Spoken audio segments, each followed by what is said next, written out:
그러면 오늘 이제 시장의 흐름과 이제 엔비디아에 대해서 나온 이야기들 잠깐 정리를 해볼 텐데, 오늘 시장은 뭐 강보합으로 마감은 했습니다. 근데 뭐 거의 다 제자리 뛰기예요. 다우 0.02% 올랐고요. 0.0이면 정말 그냥 제자리인데, 그래도 뭐 사상 최고가죠. 네, 그리고 S&P 500 0.2% 올랐습니다. 나스닥 지수도 역시 0.2% 상승으로 마감을 했고, 어제 반도체주들이 많이 밀리면서 오늘은 조금씩 반등이 나왔어요. 그래서 아마 필라델피아 반도체 지수는 거의 1% 가까운 상승으로 마감을 했습니다. 엔비디아 실적 발표가 이제 하루 앞으로 다가오면서 이제 기대와 우려가 막 충돌해요. 그래서 뭐 외신에서는 이제 사실 어떤 한 종목에 따라서 시장의 방향이 달라지고 뭐 영향을 받고 흔치는 않잖아요. 과거에 뭐 애플이 그랬었던 것 같고. 근데 지금 이제 그 엔비디아의 모두에다 관심이 쏠리고 하니까 이제 엔비디아가 세상에서 가장 중요한 주식이 됐다라는 그런 평가들도 나옵니다. 뭐 엔비디아 실적 자체는 괜찮을 거예요. 근데 문제는 우리들의 눈높이가 너무 많이 높아졌기 때문에 그 우리들이 기대하는 걸 어느 정도만큼 충족시켜 줄 것인가, 이제 그거가 더 중요한 이슈가 될 것 같은데, 지금 엔비디아가 이렇게 세상에서 가장 중요한 주식이 된 거, 그 기업 자체적인 것도 있지만 이 기업이 많은 걸 시사하죠.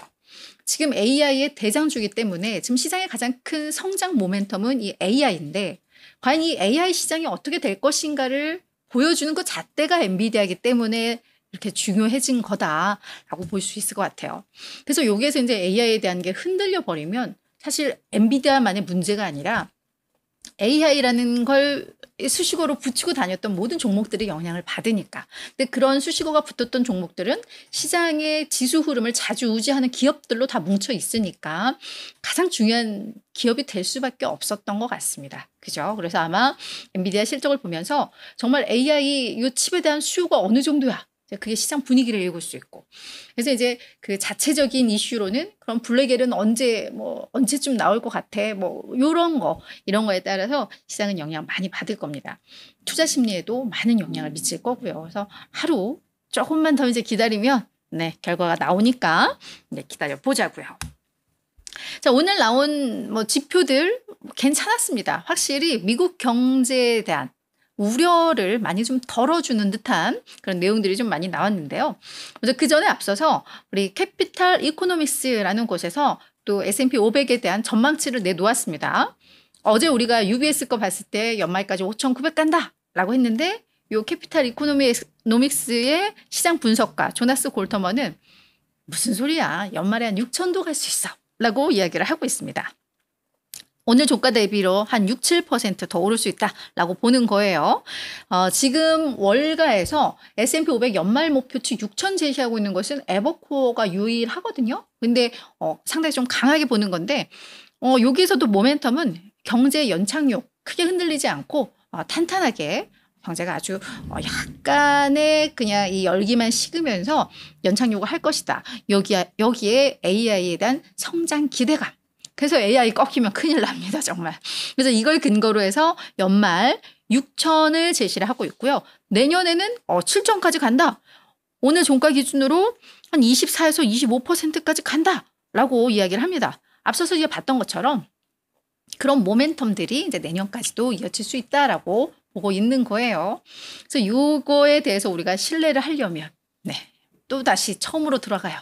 엔비디아 AI 시장을 정말 어떻게 해석할 수 있는지에 따라 달렸다. 이렇게 정리할 수가 있을 것 같습니다. 자, 경제 지표는 오늘 8월 컨퍼런스 보드 소비자 신뢰 지수가 나왔는데요. 요거 잘 나왔어요. 전월에 봤던 것보다 더 잘 나왔고 시장 예상보다도 잘 나왔습니다. 6개월 내 최고치인데요. 이렇게 소비자들의 경제에 대한 전망, 이게 좋은 이유는 아무래도 금리 인하가 이제 좀 가시화되고 있고, 거기에 인플레이션은 확실히 둔화는 되고 있고, 이러다 보니까 심리적으로 괜찮은 것 같아요.